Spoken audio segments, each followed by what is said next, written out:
¿Alguna vez te has preguntado qué es lo más aterrador que se puede encontrar en una casa completamente vacía? No es sangre, ni son fantasmas. Es el silencio perfecto, prístino, interrumpido solo por una palabra: traición. A mis 17 años, descubrí lo que se siente cuando el mundo que creías tu hogar se desmorona hasta convertirse en polvo. Y la única despedida es una frase sin alma en un trozo de papel amarillento. Esta es la historia de cómo resurgí de las cenizas y de lo que ocurrió cuando los fantasmas del pasado decidieron volver a por mí. Yo tenía 17 años cuando mi familia, mis padres y mi hermano, se esfumó. Se mudaron a 2000 millas de distancia, a otro estado, sin siquiera molestarse en decir una palabra. 12 años después, cuando finalmente me había construido a mí misma desde cero, decidieron que era hora de restablecer el contacto. Regresé a una casa completamente vacía. Las paredes, normalmente llenas del eco de la vida, respondían con un vacío helado. Sobre la mesa de la cocina había una nota. Estaba impresa, fría e impersonal, y era el mensaje más cruel que jamás había tenido que leer. Solo decía: arréglatelas tú sola. Pasé horas repasando los años, tratando de entender. ¿Qué hice mal? ¿Qué pecado mereció tal ostracismo? Me convencí de que simplemente se habían cansado de fingir que me amaban, pero la cruel verdad era que nunca habían fingido. Cuando tenía 13 años, horneé por primera vez la tarta de cumpleaños para mi madre, yo sola, de principio a fin, con emoción y orgullo. Ella la llamó Grumosa. A los 15, me pasaba las noches estudiando con mi hermano, ayudándole a aprobar sus exámenes finales, y él, sin pestañear, me llamaba Sabelotodo y me cerraba la puerta en las narices. A los 16, le di a mi padre todo mi sueldo para que cubriera las facturas, pero más tarde, cuando me atreví a recordárselo después de que me llamara inútil, simplemente me gritó: siempre fui necesaria, pero nunca amada. Mis padres y mi hermano, mi única familia, hicieron las maletas y se fueron a otro estado sin avisarme. Me enteré por el arrendador una semana después. Solo tuve una semana para mudarme porque habían rescindido el contrato de alquiler. Dormí en casa de una amiga durante 3 noches hasta que agoté todas las opciones. Finalmente, encontré refugio en las afueras, en un trastero alquilado, pagado con las últimas migajas de mis ahorros. Me colaba en el YMCA para ducharme, comía mantequilla de cacahuete a cucharadas para el desayuno, el almuerzo y la cena. Presentaba solicitudes de empleo desde los ordenadores gratuitos de la biblioteca y fingía que todo estaba bien. Finalmente, me contrataron como camarera en el turno de noche en un restaurante. La encargada, aunque era un poco brusca, resultó ser justa. Me pagó en efectivo hasta que pude recuperar mis documentos. Un día, cuando estuve a punto de colapsar por agotamiento, me permitió echar una cabezada en la sala de descanso. Literalmente me abrí camino a mordiscos. Compré un teléfono de prepago, guardaba cada recibo, veía videos gratuitos de YouTube sobre educación financiera y establecimiento de objetivos. El primer año fue una lucha constante por la supervivencia, pero resistí. El punto de inflexión fue la oferta de un cliente habitual del restaurante para un trabajo temporal de archivo de oficinas. Pagaban 3 veces más que como camarera. Acepté. Ese trabajo llevó al siguiente, y ese a otro. Aprendía rápido, llegaba antes que nadie, y no temía hacer preguntas. A los 22 años me dediqué por completo al freelance. A los 25 abrí una agencia de consultoría, solo yo, una mesa plegable y un portátil prestado. A los 27 tenía 5 contratistas, mi propia oficina y una lista de clientes con la que solo podía soñar. Y a los 29 me convertí oficialmente en millonaria. No una influencer millonaria, ni una finge ser millonaria para Instagram, sino de verdad, ahorros, cuenta de jubilación, sin deudas, apartamento pagado, seguro médico accesible. La primera vez que vi la cifra de 7 dígitos en la pantalla de mi aplicación bancaria, lloré. A lo largo de todos esos años difíciles, mi familia nunca se puso en contacto, ni una sola vez. Solo una vez mi hermano apareció en la lista de amigos sugeridos. Se había casado, vivía en el mismo estado al que habían desaparecido. Me quedé mirando la pantalla un largo rato, preguntándome, ¿le habría contado a su mujer sobre mí? ¿Le diría que me había escapado? ¿O simplemente se quedaría en silencio? A veces me pregunto si no habría sido más fácil simplemente odiarlos, pero la verdad nunca fue odio, era dolor en el corazón. Ahora voy a terapia para mantenerme firme. Hice una lista de las personas que me salvaron cuando no tenían por qué hacerlo. Compañeros, compañeros de clase, extraños que mostraron lo que era el apoyo real. La semana pasada, una entrevista que di a un podcast sobre la superación de la alienación familiar arrasó en Internet. 1 millón de visitas en 4 días. Mi buzón se llenó de mensajes de apoyo y gratitud. Desconocidos me escribían que había encontrado las palabras para describir su propio dolor. Y entonces, un correo se destacó del resto. Asunto: todavía eres nuestra hija. Era de mi madre. Ninguna disculpa, solo un párrafo sobre cómo había escuchado mi versión y tal vez deberíamos hablar. Luego vino otro, de mi hermano.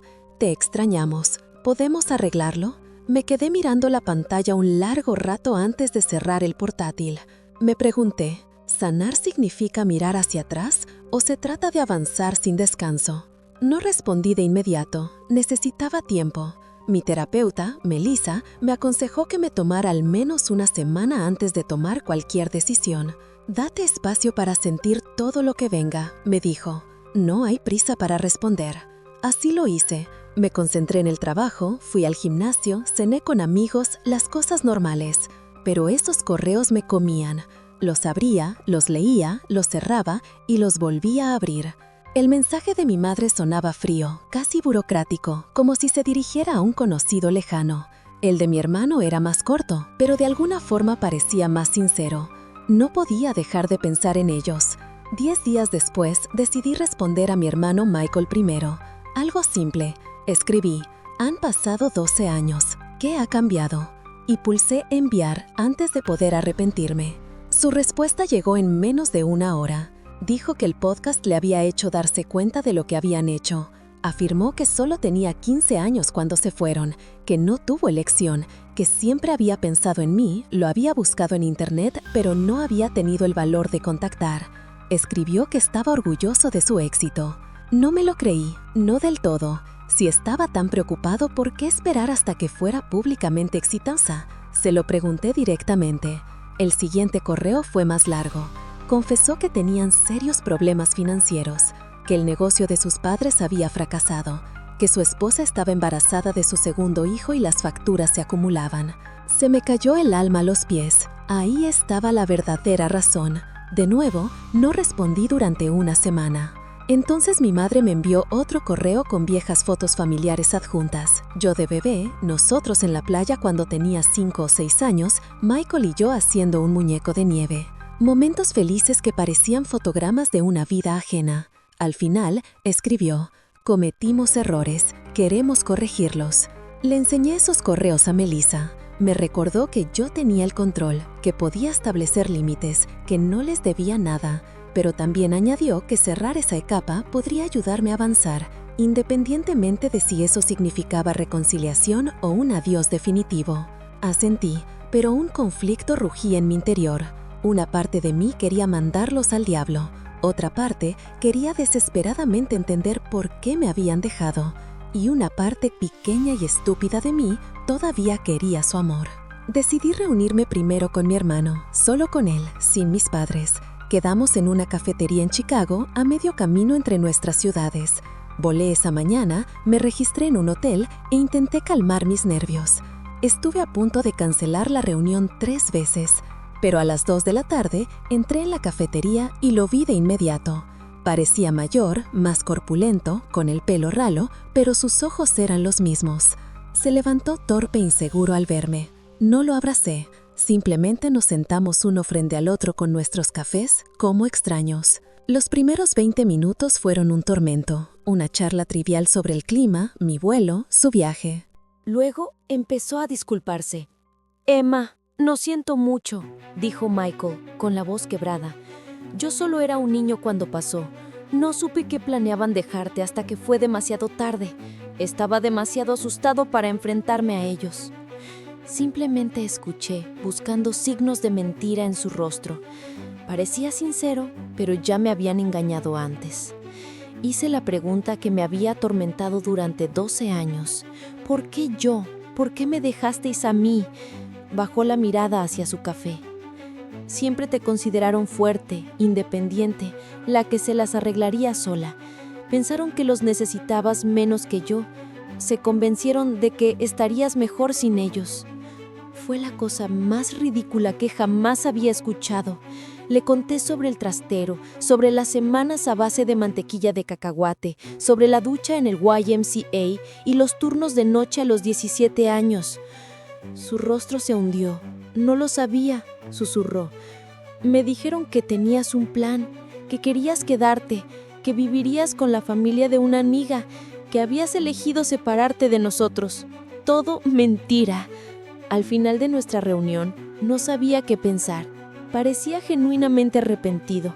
Me enseñó fotos de su esposa e hija, me habló de su trabajo como contable, me preguntó sobre mi negocio y, para mi sorpresa, no me pidió dinero directamente. Cuando nos separamos, me abrazó. Se lo permití, pero no le devolví el abrazo. Simplemente me quedé allí, con los brazos colgando, sin sentir nada. De vuelta al hotel, llamé a Melissa. Me señaló que, aunque Michael parecía arrepentido, todavía se presentaba como una víctima, sin reconocer su papel en mi abandono. Tenía razón. Tenía 15 años, no 5, lo suficientemente mayor para llamar, lo suficientemente mayor para enviar un correo electrónico, lo suficientemente mayor para comprobar cómo estaba una vez en 12 años. Esa noche, mi madre me llamó. Yo no le había dado mi número. Michael debió de habérselo dado. Estuve a punto de colgar, pero la curiosidad me pudo. Su voz sonaba más vieja, más ronca.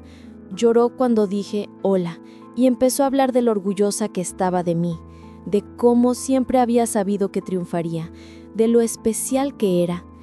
La dejé hablar y luego le hice la misma pregunta que a mi hermano. ¿Por qué yo? Su respuesta fue diferente. Estábamos en deuda, Emma. No podíamos alimentar a 3. Sabíamos que eras lo suficientemente inteligente para arreglártela sola. Pensamos que acudirías a los servicios sociales y te colocarían con una familia mejor. Pensamos que te estábamos haciendo un favor. Colgué. Bloqueé su número inmediatamente. Tiré el teléfono al otro lado de la habitación y grité en mi almohada. A la mañana siguiente, recibí un correo de mi padre. El primer contacto en 12 años. No se disculpó. En su lugar, escribió sobre lo difícil que era su vida, sobre las facturas médicas y los negocios fallidos, sobre la operación que necesitaba la esposa de Michael y el desahucio que los amenazaba.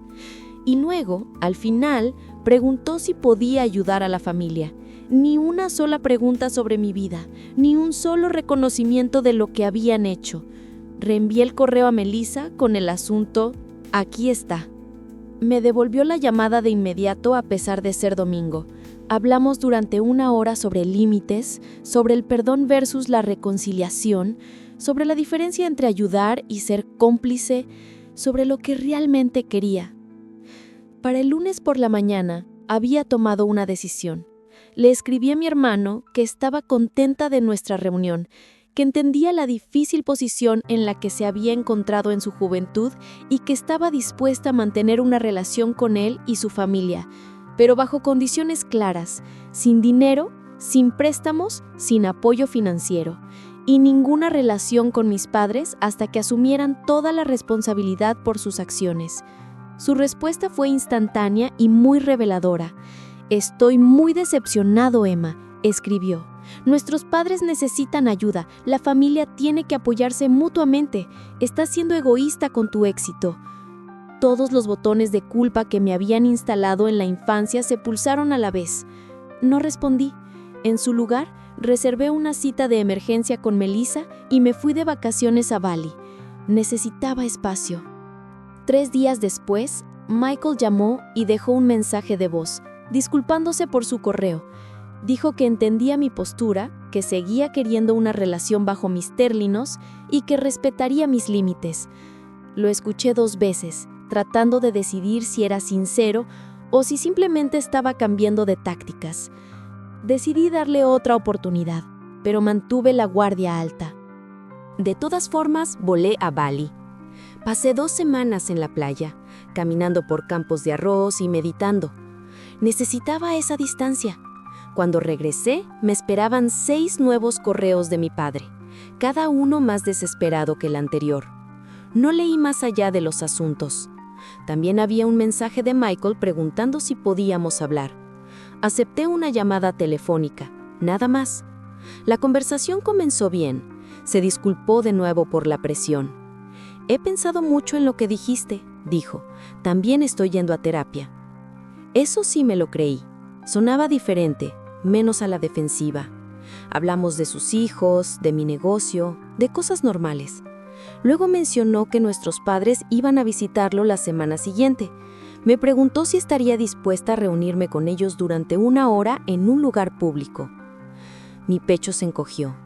No estoy lista para eso, Michael. Insistió un poco, pero se echó atrás cuando me quedé en silencio.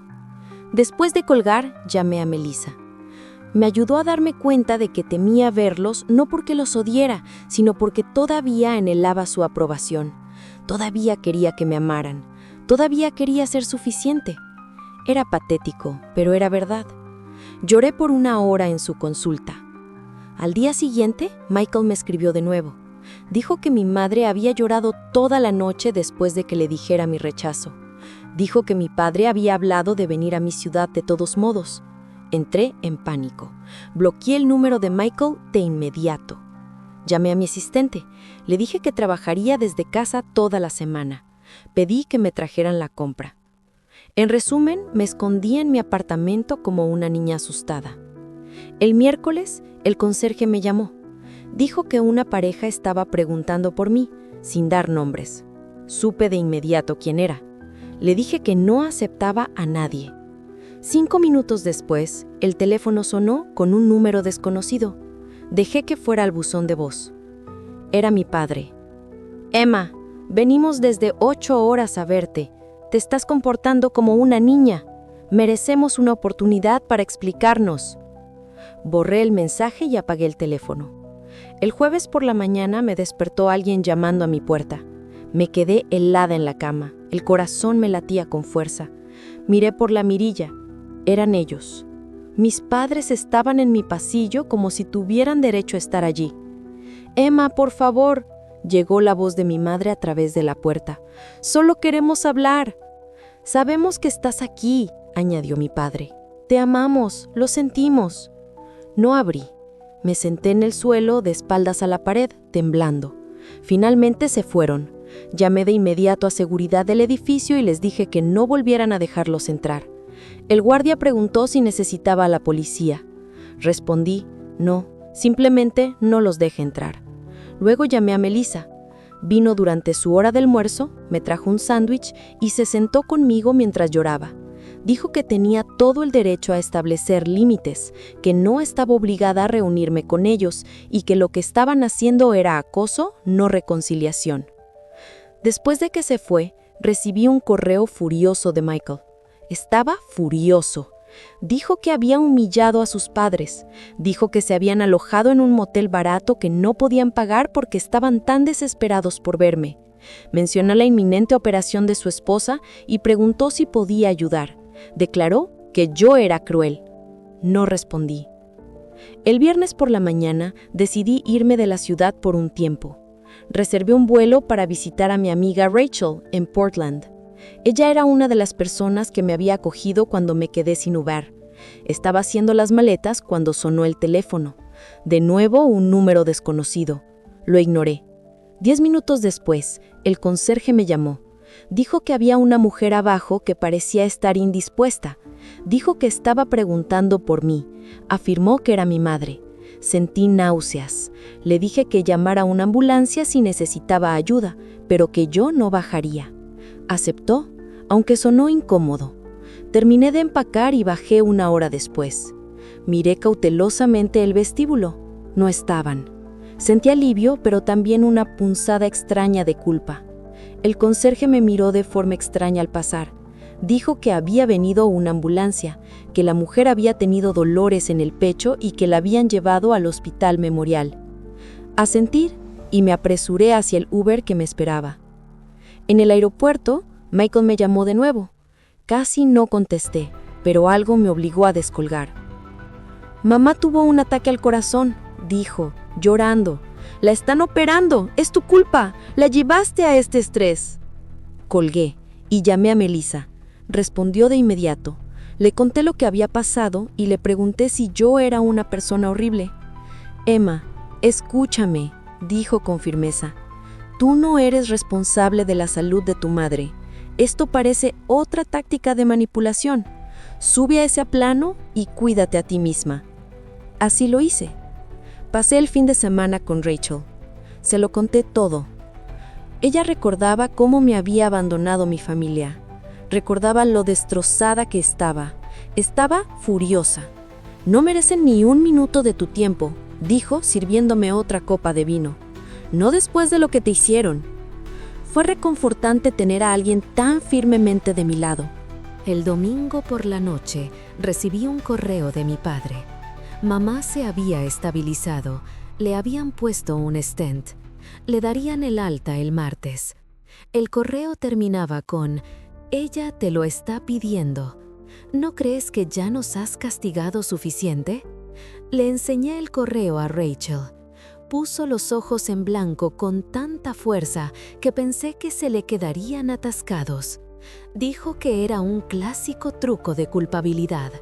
Yo sabía que tenía razón, pero una parte de mí todavía sentía responsabilidad. El lunes volé a casa. Había flores esperando en la puerta de mi apartamento. La nota decía: «Por favor, llámanos.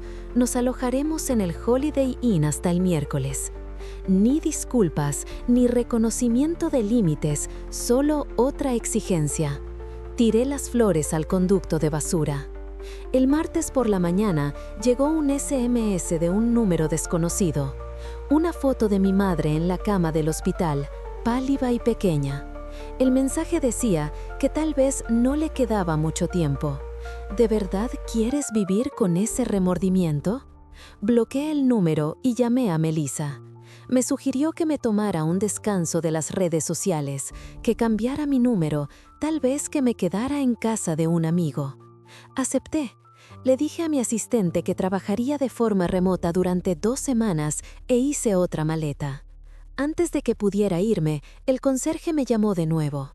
Dijo que había una mujer joven y un niño pequeño abajo. Afirmó ser mi cuñada. Yo me sentía acorralada.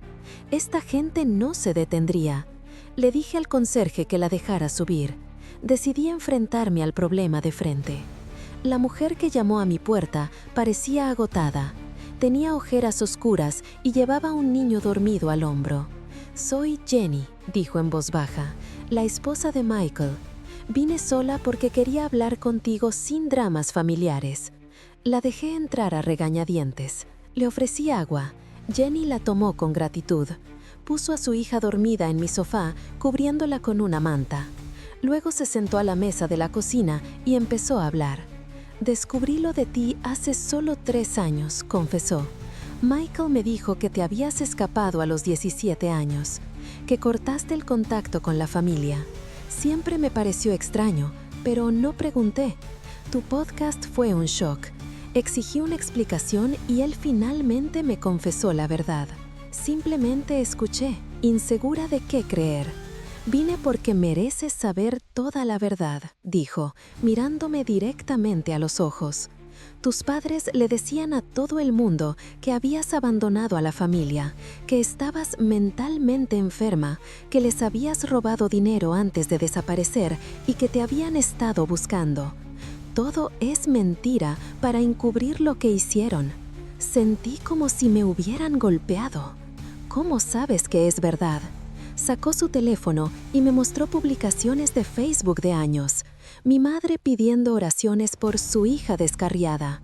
mi padre afirmando que yo me había llevado todos sus ahorros antes de huir, publicaciones sobre la contratación de detectives privados, sobre la verificación de refugios para personas sin hogar, todo cuidadosamente orquestado para presentarse como víctimas, y todo estaba fechado años después de que me abandonaron. Jenny se disculpó por haber sido parte involuntaria de ello. Dijo que también había exigido una explicación a mis padres, que ellos se lo confesaron todo cuando ella amenazó con contar la verdad a toda la familia, que ahora estaban desesperados porque sus mentiras se estaban desmoronando, que mi podcast había hecho que la gente hiciera preguntas que no podían responder. En ese momento, su hija se despertó. Una niña dulce con el pelo rizado. «Ella es Lily», dijo Jenny en voz baja. «Tiene 3 años.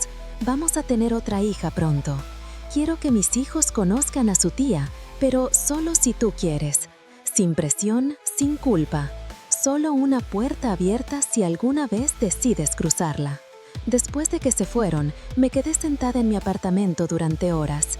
Volví a llamar a Melissa. Le conté todo lo que Jenny me había dicho. La terapeuta no se sorprendió.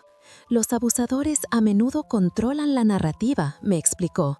Crean realidades alternativas donde ellos son las víctimas. Me preguntó qué quería hacer ahora. Honestamente no lo sabía. Esa noche recibí otro correo de mi padre. Esta vez era diferente. Era malo, amenazante. Declaró que si seguía contando mentiras sobre ellos en Internet, me demandarían por difamación. Dijo que tenían pruebas de que yo les había robado. Amenazó con ir a los medios de comunicación con su versión si no eliminaba el podcast y les ofrecía una disculpa pública. Exigió una compensación financiera por el daño a su reputación. Lo reenvié a Melissa y luego a mi abogado, Marcus. Me llamó de inmediato. «Es una amenaza vacía», me aseguró.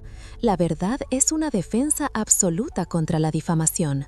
Guarda todo, pero no respondas. Yo me encargaré si realmente presentan una demanda», lo cual dudo. La gente que realmente va a demandar generalmente no lo anuncia con antelación. Al día siguiente, Michael me llamó. Perdí la llamada. En el buzón de voz sonaba en pánico. «Emma, Jenny me dijo que te visitó. Nuestros padres están furiosos. Ahora están diciendo cosas horribles sobre ella también. Me temo que van a hacer algo desesperado. Por favor, devuélveme la llamada al teléfono de Jenny, no al mío». No sabía qué creer. Llamé a Marcus de nuevo. Me sugirió que me reuniera con Michael y Jenny en algún lugar público en su presencia para escucharlos. Acepté a regañadientes. Nos encontramos en un restaurante cerca de la oficina de Marcus al día siguiente. Ambos parecían terribles, tensos, agotados. Jenny tenía un moretón en el brazo. Estaba tratando de ocultarlo. Michael no podía establecer contacto visual. «Soy Marcus, el abogado de Emma», dijo él cuando nos sentamos, y Michael se estremeció. Pedimos café y empezaron a hablar. La historia que siguió fue peor de lo que podría haber imaginado. Mis padres habían estado viviendo de Michael durante años, entrando y saliendo de su casa, sacándole dinero para emergencias, cuidando a los niños mientras criticaban su crianza. Cuando Jenny les exigió una explicación sobre mí, mi padre la agarró del brazo con tanta fuerza que le dejó marcas. Michael los echó. Ahora vivían en un motel, llamándolos constantemente, apareciendo en su trabajo. Escuché sin interrumpir, viendo a mi hermano derrumbarse, describiendo cómo sus padres lo habían controlado toda su vida, cómo lo convencieron de que yo los había abandonado, cómo estaba demasiado asustado para cuestionar su versión de los hechos, cómo había estado atrapado en sus manipulaciones y mentiras durante 12 años enteros y cómo temía que hicieran daño a Jenny o a los niños. Marcus hizo preguntas cuidadosas sobre las obligaciones financieras, los documentos de la casa y las cuentas bancarias, si mis padres tenían llaves de su casa. Michael respondió a todo. Dijo que eran cofirmantes de su hipoteca. Dijo que mi padre todavía estaba en su cuenta bancaria desde la universidad. Dijo que tenían llaves de repuesto. Dijo que conocían todas sus contraseñas. Al final de la reunión me sentí agotada, pero con una claridad. Ya no se trataba solo de mí. Michael y Jenny también eran víctimas, a su manera, de manera diferente a mí, pero igualmente atrapados. Marcus les aconsejó que contrataran a su propio abogado. Les dio la tarjeta de un colega, les dijo que cambiaran las cerraduras, las contraseñas y las cuentas bancarias de inmediato. Asintieron, luciendo aturdidos pero agradecidos. Al irnos, Michael me abrazó. Esta vez le devolví el abrazo. Aún no era perdón, pero era algo, un reconocimiento de que ambos habíamos sido dañados por las mismas personas, que tal vez podríamos ayudarnos a sanar mutuamente. Esa noche recibí una serie de mensajes cada vez más incoherentes de los números de mis padres, acusaciones, amenazas, trucos de culpabilidad. Los bloqueé todos. Luego llamé a Jenny. Le pregunté si estaban a salvo. Dijo que sí. Habían cambiado las cerraduras. Se habían quedado en casa de unos amigos. Nos estamos preparando para solicitar una orden de alejamiento. Sentí alivio, pero seguía preocupada. A la mañana siguiente me despertó una llamada. Era Jenny, histérica. «Han entrado en nuestra casa», sollozó. Se habían llevado fotos de bebé de Lily, documentos importantes, el portátil de Michael.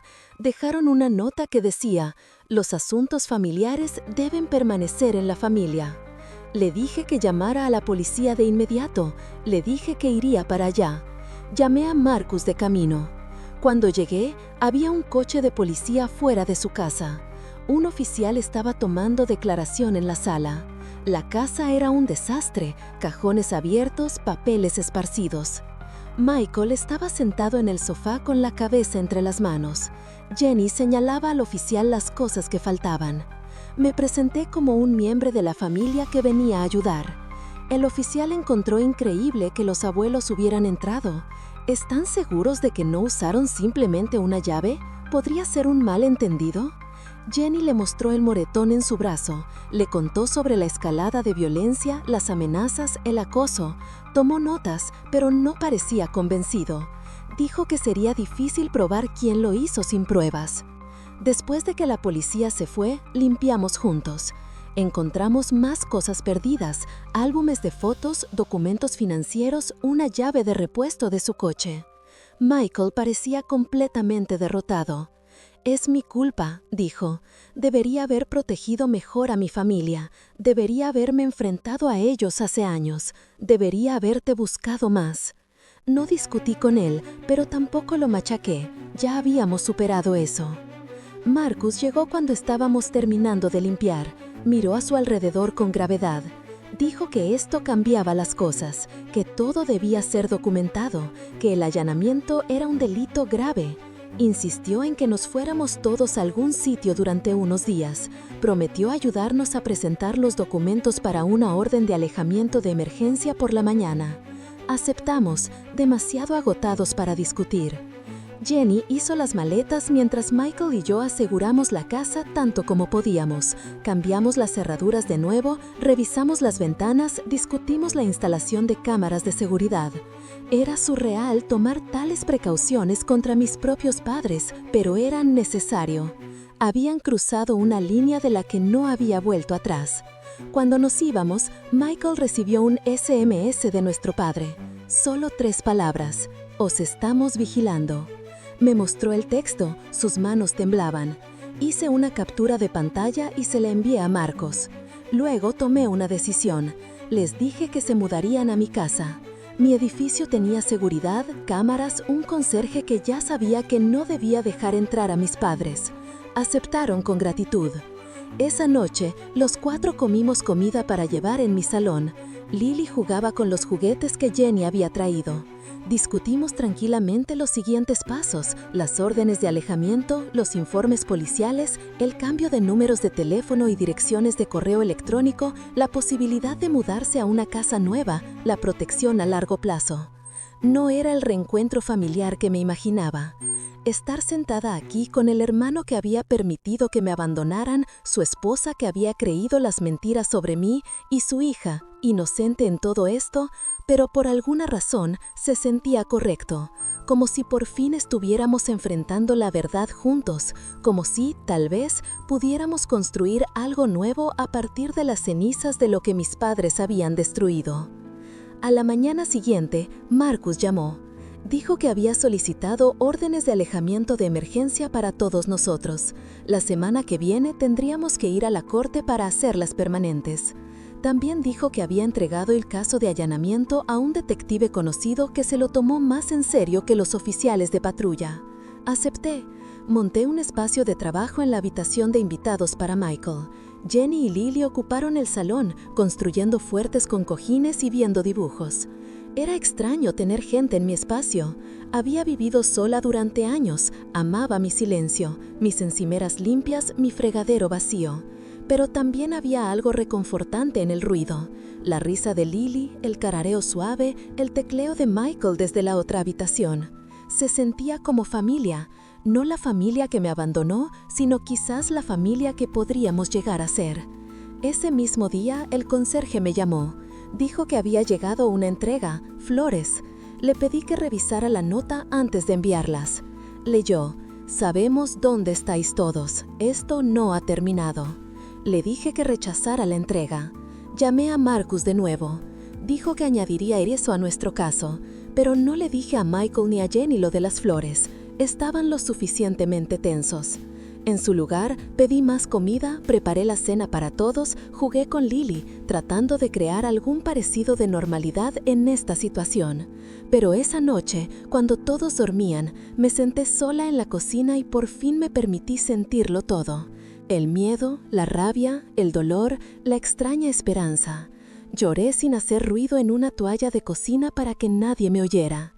Por la mañana, Jenny me encontró preparando café y me preguntó si estaba bien. Mentí, diciendo sí. No me creyó. «Está bien no estar bien, Emma», dijo suavemente. «Yo tampoco estoy bien». Michael llora en la ducha pensando que nadie lo oye. Lily no para de preguntar cuándo podemos volver a casa. Toda esta situación es horrible, pero estoy agradecida de que la estemos pasando juntas. La miré, a esta mujer que apenas conocía y que ahora era una parte de mi vida. Le pregunté por qué había venido a mí ese primer día, por qué había decidido creerme a mí y no a la familia que conocía desde hacía años. Ella sonrió suavemente. «Siempre sentí que algo no iba bien con tus padres, con sus historias, con la forma en que controlaban a Michael. El podcast confirmó mis sospechas. No podía permitir que mis hijas crecieran pensando que abandonar a una niña estaba bien». Nos abrazamos. Fue la primera vez. Fue incómodo, pero genuino, como el comienzo de algo nuevo. Aún no era amistad, pero sí comprensión, solidaridad, una determinación compartida de romper el ciclo de abuso que nos había dañado a todos. El viernes, Marcus llamó con noticias. El detective había encontrado pruebas.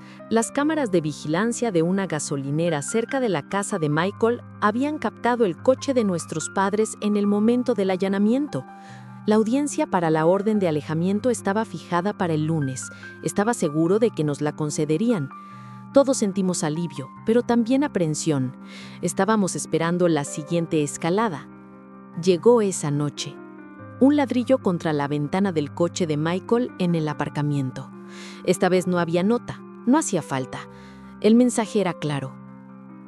El domingo por la noche nos sentamos juntos, preparándonos para la corte. Cómo vestirnos, qué decir, qué pruebas llevar. Se sentía irreal discutir a nuestros padres de esta manera, como extraños peligrosos que lamentablemente eran familia de sangre. Mientras hablábamos, recibí una notificación en mi teléfono, un correo de mi madre. Asunto, última oportunidad. Estuve a punto de borrarlo sin leer, pero algo me obligó a abrirlo. Era corto, una sola línea. Si vas a la corte mañana, te arrepentirás por el resto de tu vida. Se lo enseñé a Marcus.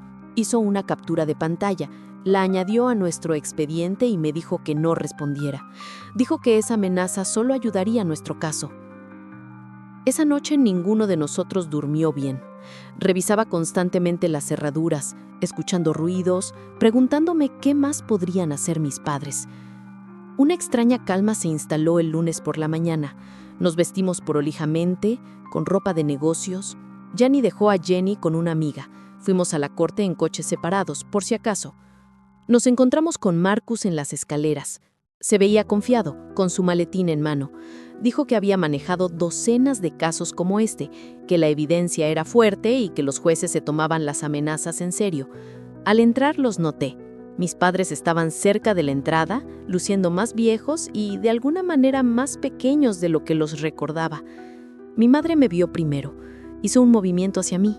Mi padre la agarró del brazo, deteniéndola. Nos miraron pasar. No hablaron. No intentaron acercarse, solo observaban con una mezcla de ira y algo más que podría haber sido miedo.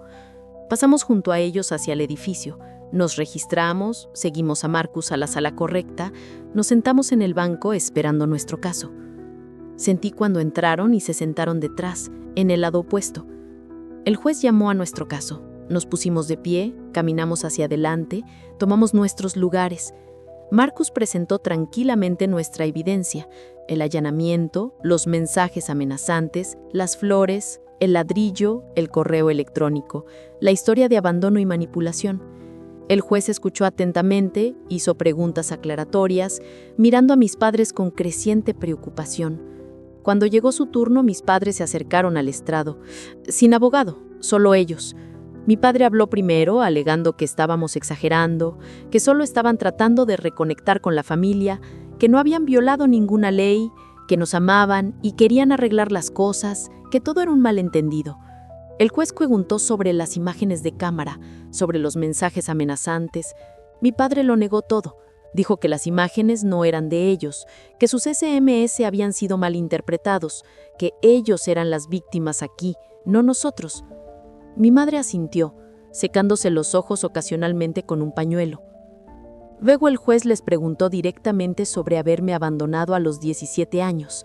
Mi padre vaciló, empezó a hablar de adolescentes difíciles, de decisiones complejas, de que estaban haciendo lo mejor. El juez lo interrumpió y preguntó de nuevo directamente. ¿Dejaron a su hija menor de edad sola y se mudaron a otro estado? Mi padre bajó la mirada, murmurando algo sobre dificultades financieras. La expresión del juez se volvió severa. Después de escuchar a ambas partes, concedió nuestras peticiones de orden de alejamiento. 3 años, sin contacto, sin acercarse a nuestros hogares o lugares de trabajo, sin mensajes a través de terceros. Cualquier violación resultaría en arresto inmediato. Mis padres parecían aturdidos, como si no pudieran creer que esto estaba sucediendo, como si nunca antes hubieran enfrentado consecuencias. Mientras salíamos de la sala, mi madre me llamó por mi nombre una sola vez, en voz baja. Seguí caminando. No miré hacia atrás. Con cada paso sentía que un peso se levantaba. Aún no era sanación, pero era el comienzo, el primer límite real que no podían cruzar sin graves repercusiones. Afuera, Marcus nos dio la mano. Dijo que habíamos hecho un gran trabajo, que la orden era sólida. Dijo que llamáramos de inmediato si había alguna violación. Michael me abrazó en las escaleras del juzgado. Esta vez fue un abrazo real. «Lo siento mucho, Emma», dijo con la voz entrecortada. «Por todo, por no protegerte entonces, por no encontrarte antes, por creer sus mentiras, por traer este caos de vuelta a tu vida». Le devolví el abrazo y le dije que estaríamos bien, que ahora nos teníamos el uno al otro, que podíamos construir algo nuevo, algo mejor. Mientras caminábamos hacia los coches, mi teléfono vibró, un SMS de un número desconocido.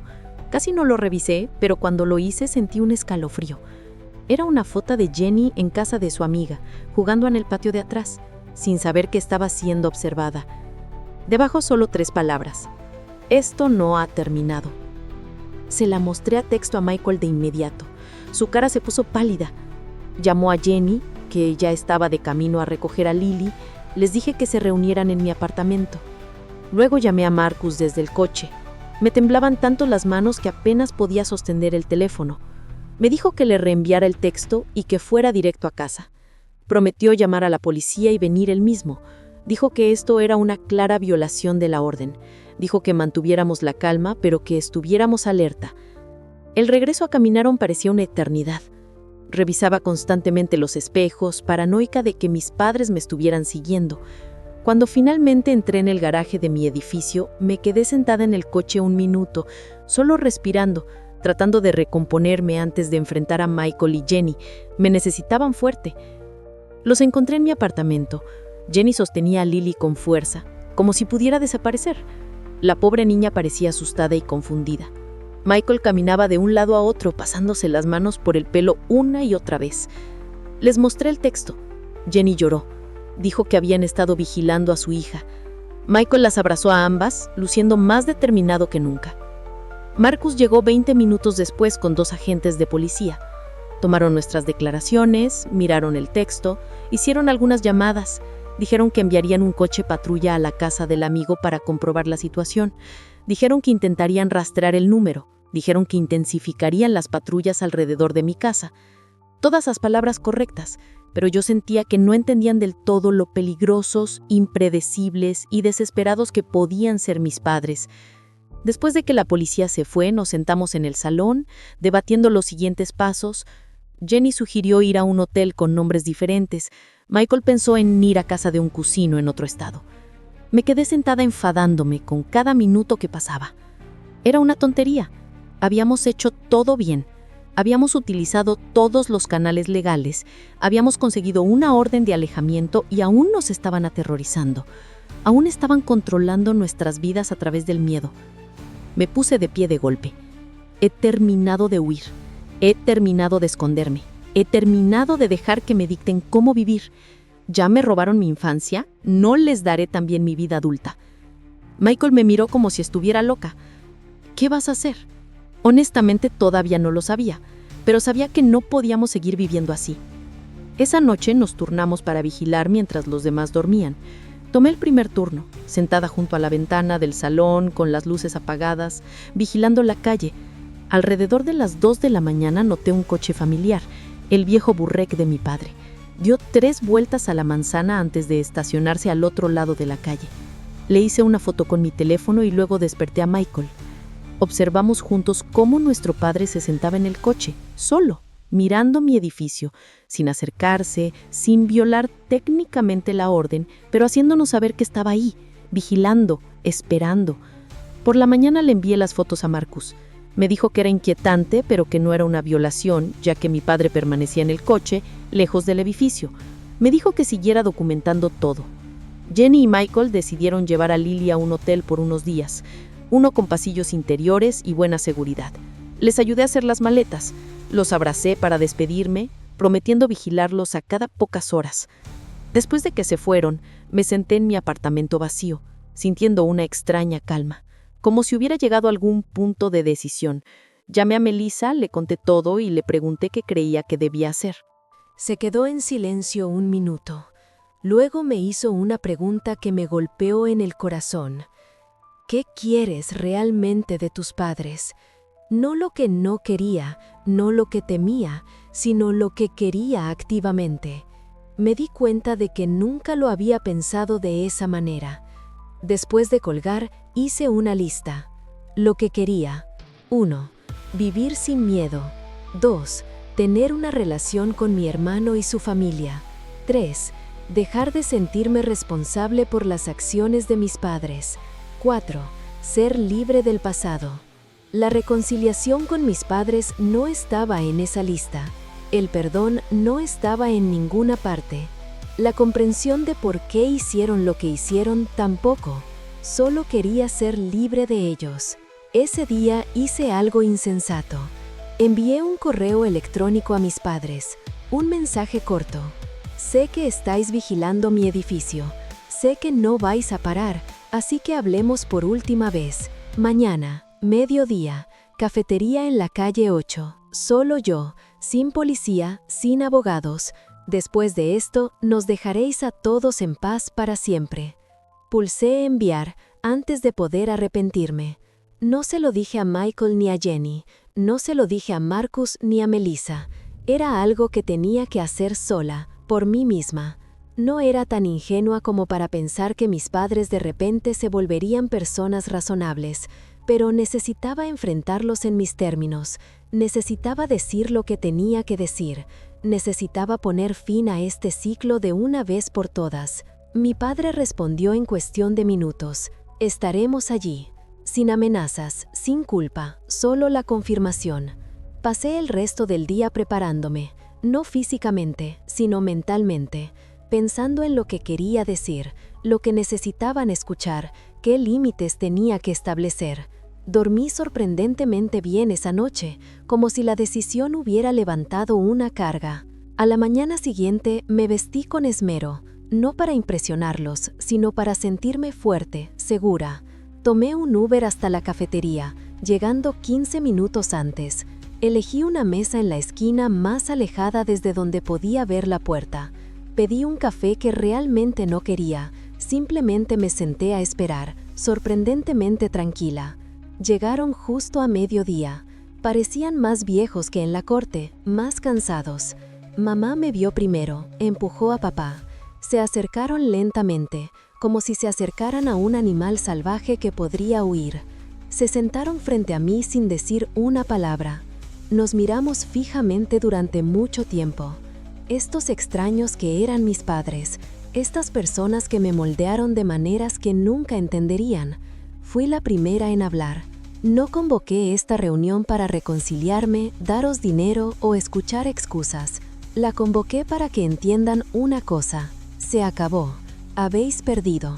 No solo el juicio. Me habéis perdido a mí. Habéis perdido a Michael.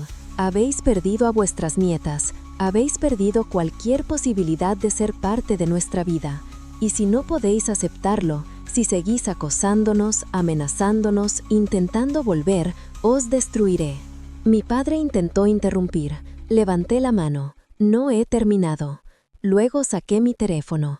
Les mostré las capturas de pantalla de todas sus amenazas, la foto de Lily, los correos electrónicos. He enviado copias a todos en vuestras vidas, a vuestros hermanos y hermanas, a vuestra iglesia, a vuestros vecinos, a vuestros empleadores, a todo el mundo.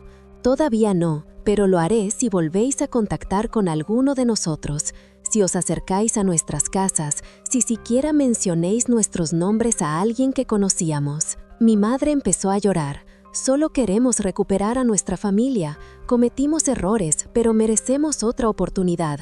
Estamos envejeciendo y no queremos morir solos. La miré fijamente durante mucho tiempo.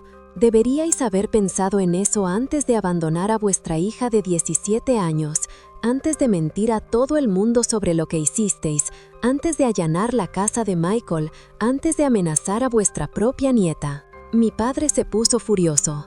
Eres una desagradecida. Siempre fuiste difícil. Pusiste a tu hermano en nuestra contra. Nos debes por haberte criado. Simplemente me reí. Literalmente me reí en su cara. ¿De verdad creéis que merecéis gratitud por haber cumplido el mínimo parental durante 17 años antes de abandonarme por completo? ¿Creéis que vuestra crianza fue tan estelar que debería daros las gracias por ella? No tuvo respuesta. Simplemente se sentó allí, rojo y silencioso. Mi madre seguía llorando, pero yo no sentía nada, ni culpa ni simpatía, solo la fría claridad de que estas personas nunca cambiarían, nunca asumirían la responsabilidad, nunca serían los padres que merecía. Me levanté para irme. Esta es tu última advertencia. La próxima vez que violéis la orden de alejamiento, no solo llamaré a la policía, me aseguraré de que todo el mundo que conocéis entienda la clase de personas que sois realmente. Tengo los recursos para hacer vuestra vida muy difícil si me obligáis. No quiero hacerlo, pero lo haré para proteger a mi familia real. Michael, Jenny, Lily, las personas que he elegido. Mientras me iba, mi madre gritó detrás de mí. ¿De verdad nos odias tanto? Me detuve, me giré. No os odio, no siento nada por vosotros. Sois extraños para mí ahora, y esa es vuestra pérdida, no la mía. Salí de esa cafetería sintiéndome más ligera que en años. Llamé a Michael desde la acera, le conté todo. Al principio estaba molesto por haberme reunido con ellos sola, luego preocupado por si se vengarían, pero sobre todo parecía aliviado de que alguien finalmente se había enfrentado a ellos directamente.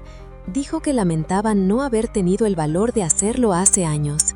Volví a mi apartamento, paqué una maleta y decidí unirme a Michael y su familia en el hotel por unos días, solo por seguridad. Cuando llegué, Lily corrió a abrazarme. Tía Emma me llamó por primera vez, casi lloro. Jenny también me abrazó. Dijo que estaba orgullosa de mí. Dijo que esperaba que finalmente encontrara la paz. Michael solo me apretó el hombro. No hizo falta palabras. Pasamos los siguientes días en un extraño estado de suspensión, esperando el próximo movimiento de mis padres, revisando constantemente nuestros teléfonos, sobresaltándonos con ruidos inesperados, pero no pasó nada. Ni llamadas, ni SMS, ni correos, ni el coche, solo silencio. Una semana después, Michael y Jenny decidieron volver a casa, cambiaron todas las cerraduras de nuevo, instalaron cámaras de seguridad y empezaron a planear vender la casa y buscar un lugar más cerca de mí. Yo también volví a mi apartamento, al trabajo, a algo parecido a la vida normal. Pasaron 2 semanas, luego un mes. Nada de mis padres. Marcus se comunicaba conmigo regularmente. Dijo que el detective había confirmado que habían regresado a su estado. Dijo que las órdenes de alejamiento seguían vigentes. Dijo que debíamos permanecer alertas, pero intentar vivir nuestras vidas. Lentamente lo hicimos. Michael encontró un nuevo trabajo en mi ciudad. Jenny inscribió a Lily en la guardería. Compraron una casa a 20 minutos de mi apartamento. Cenábamos juntos todos los domingos. Empezamos a construir nuevas tradiciones, nuevos recuerdos, un nuevo tipo de familia, basado en la elección, no en la obligación. Seguí esperando sentir algo hacia mis padres, dolor, tal vez, o culpa, o rabia, pero sobre todo sentía alivio, como si finalmente hubiera soltado una pesada carga que había llevado desde los 17 años, como si por fin pudiera concentrarme en el futuro y no en el pasado. 6 meses después del enfrentamiento en la cafetería, recibí un correo, reenviado por Marcus, para mantener mi dirección privada, de mi madre. Estuve a punto de tirarlo sin leer, pero la curiosidad pudo conmigo. Era corto, solo unos párrafos, sin excusas esta vez, sin exigencias, solo un reconocimiento de que me habían herido profundamente, que habían fallado como padres, que entendían por qué no quería tener nada que ver con ellos, que estaban buscando asesoramiento, que respetarían las órdenes de alejamiento y que esperaban que algún día, tal vez, yo accediera a escuchar una disculpa adecuada, pero que entenderían si ese día nunca llegaba. Se lo enseñé a Michael. Él había recibido un correo similar. Lo discutimos en la cena. Si era sincero, si cambiaba algo, si podríamos confiar en ellos alguna vez. No llegamos a ninguna conclusión, simplemente acordamos vivir el momento, priorizar nuestra sanación, proteger la familia que estábamos construyendo. Guardo ese correo en un cajón de mi escritorio, no porque esté lista para perdonar, no porque quiera una reconciliación, sino porque representa algo importante. Mis padres finalmente habían reconocido mi derecho a establecer límites, mi derecho a elegir a quién dejaba entrar en mi vida, mi derecho a definir a la familia en mis propios términos. La semana pasada, Lily cumplió 4 años. Michael y Jenny me invitaron a ayudar con la planificación.